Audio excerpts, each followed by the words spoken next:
President Adam Lincoln, the man who wore the hat. Adam Lincoln was born in 1957 in Miami, Florida, a white kid with a talent for lying and an even greater talent for crime.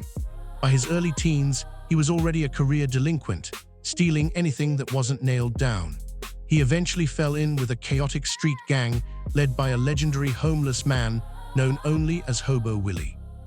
Willie was a wild-eyed, rail-thin anarchist who refused every offer of housing, preferring to live under bridges and in abandoned buildings.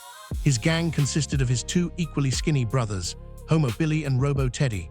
They had no rules, no structure, and no greater purpose beyond committing crimes purely for the thrill of it. One day, Hobo Willie gave young Adam what he called the ultimate mission: steal Abraham Lincoln's original hat from the Smithsonian Museum. Adam accepted without hesitation. Everything changed on a family trip to Washington, D.C. when Adam was 16. While no one was looking, he snatched the hat and slipped it onto his head. The transformation was instantaneous and magical. His body rapidly aged into that of a full-grown adult. His skin darkened to a deep brown. A full beard sprouted across his face. A sharp black suit materialized around him. He gained immense strength, profound wisdom, and an overwhelming, almost supernatural drive to enter politics. His entire personality shifted. The pathological liar became a charismatic leader. The petty criminal became a man of vision. He was still conscious of who he used to be, but that version of Adam Lincoln felt like a distant dream. He abandoned his old life and family that very day. Wearing the hat almost constantly, Adam Lincoln rocketed through the political world. He became governor of Idaho, serving with distinction. He then set his sights on the highest office in the land. In one of the most shocking upsets in American history, Adam Lincoln ran against Donald Trump and won. Once in office, President Lincoln became one of the most beloved leaders in modern history. He planted fruit trees in every public park in America, creating free food sources and maintenance jobs. He passed landmark reparations for African Americans by granting them many of America's livable but unpopulated islands, fully stocked with resources to build new communities. Any African American who wanted to go received a free ticket.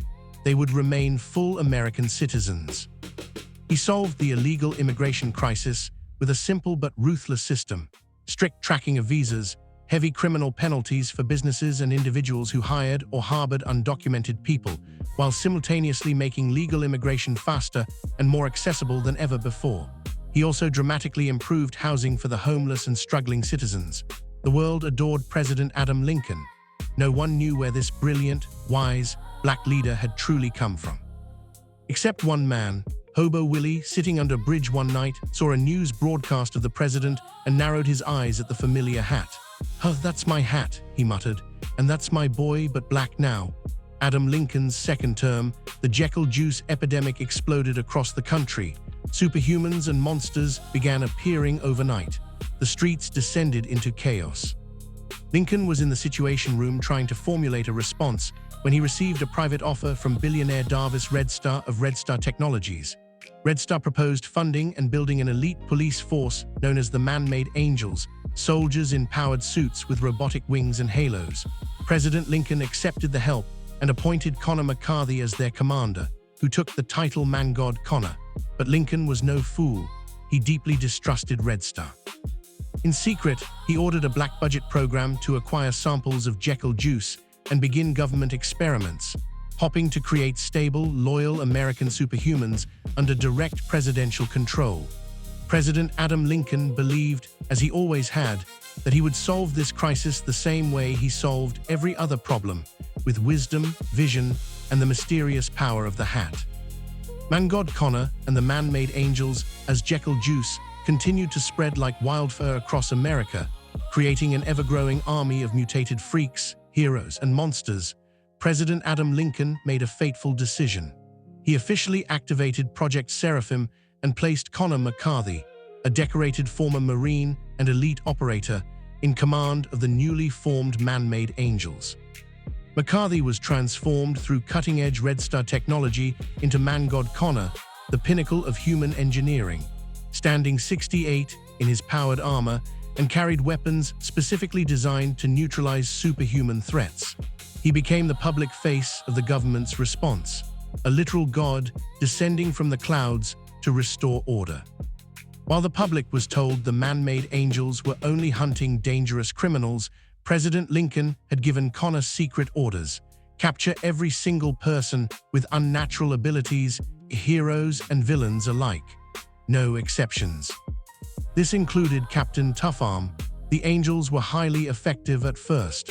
They successfully captured many of the early Jekyll juice victims: the Ant Hill, Billy Bombs, Blowchamp, Belanger, the Beehive, Candy Bane, and dozens of others. These mutated criminals were dragged off to man-made hell, the secret underground prison beneath the Nevada desert, where they were studied, contained, and in some cases experimented on. However, one target continued to humiliate them: Captain Tuffarm. No matter how many squadrons they sent, no matter what new technology Red Star provided, Tuffarm was simply too powerful.